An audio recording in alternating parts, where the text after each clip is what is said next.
విశాఖపట్నం అంటేనే పర్యాటక ప్రదేశాలకు పెట్టింది పేరు. నిత్యం దేశ విదేశాల నుంచి వేలాది మంది టూరిస్టులు అందమైన ప్రాంతాలను చూసేందుకు వస్తూ ఉంటారు. అయితే అభివృద్ధికి నోచుకోని టూరిస్టు లొకేషన్స్ వైజాగ్లో ఎన్నో. అటువంటిదే కొండకర్ల ఆవ సరస్సు ఒకటి. పర్యాటక అభివృద్ధిపై దృష్టి సారించిన కూటమి ప్రభుత్వం ఈ లేక్ను అభివృద్ధి చేయాలని కోరుతున్నారు స్థానికులు. ప్రకృతి సోయగాలతో అలరించే కొండకర్ల ఆవ సరస్సుపై 99 టీవీ ప్రత్యేక కథనం.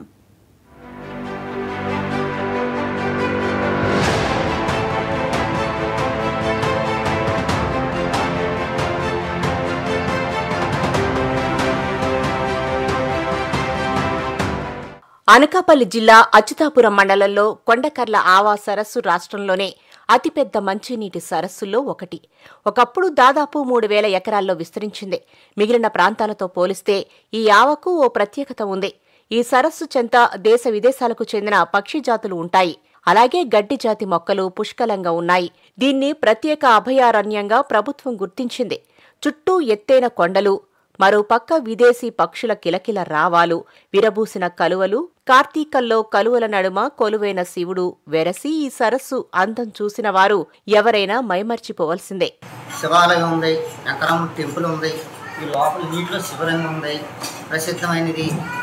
ఈ మత్స్యకారులకి ఉపయోగపడే పనులు చేసి పెడితే వీళ్ళు బాగుపడతారు. కొండకర్ల ఆవికి రావడానికి రోడ్లు కొంచెం ఇబ్బందిగా ఉన్నాయి. ఈ రోడ్ల కోసం గవర్నమెంట్ కొంచెం దృష్టి పెట్టి రోడ్లను డెవలప్ చేసి ఉంటే ఇక్కడికి ఇంకా ఎక్కువ మంది జనాలు వచ్చి ఇక్కడికి ఈ కొండకర్ల ఆవని టూరిజం ఎక్కువ అభివృద్ధి చెందుతుంది. దీనివల్ల ప్లస్ ఇక్కడ టూరిజం డెవలప్ చేయాలంటే ముందు రోడ్లు బాగుండాలి. రోడ్లు వేసి ఇక్కడ టూరిజం డెవలప్ చేసి ఉంటే ఇంకా ఇది చాలా ఫేమస్ అవుతుంది. జనాలు కూడా చాలామంది ఇక్కడికి వచ్చి ఇదంతా చూసి ఆనందిస్తారు. ఇక్కడ ఉన్న వాళ్ళ చాలామంది కుటుంబాలు దీని మీద ఆధారపడి ఉన్న వాళ్ళందరికీ జీవనోపాధి కూడా కలుగుతుంది. ఒకవైపు విశాఖలో అరకు అందాలు, సముద్ర తీరాలతో పాటు ఆహ్లాదంగా ఉండే కొండకర్ల ఆవా ప్రాంతం ప్రకృతి ప్రేమికులను రమ్మంటుంది.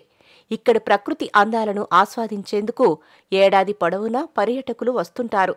లేక్లో ఎప్పుడూ వాటర్ ఉండడంతో ఇక్కడికి వివిధ రకాలైన వలస పక్షులు వస్తుంటాయి. ఇక ఈ సరస్సులో కలువ పువ్వులు కాలంతో పని లేకుండా విరబూస్తాయి. కొండకర్ల ఆవ కొల్లేరు తర్వాత రెండవ అతిపెద్ద మంచినీటి సరస్సు. అయితే ప్రకృతి రమణీయంగా ఉండే ఈ ఆవ క్రమేణా కరిగిపోతోంది. ఒకప్పుడు 3000 ఎకరాలలో ఉండే ఆవ ఇప్పుడు 2000 ఎకరాలకే పరిమితమైంది. లేక్పై స్థానికంగా ఉండే కొందరు భూబకాసురులు కబ్జా చేసి ఆక్రమించుకున్నారు. వేటనే ప్రధాన జీవనాధారంగా బతికే మత్స్యకారులు కొండకర్ల సరస్సుపైనే ఆధారపడి బతుకుబండి సాగిస్తుంటారు.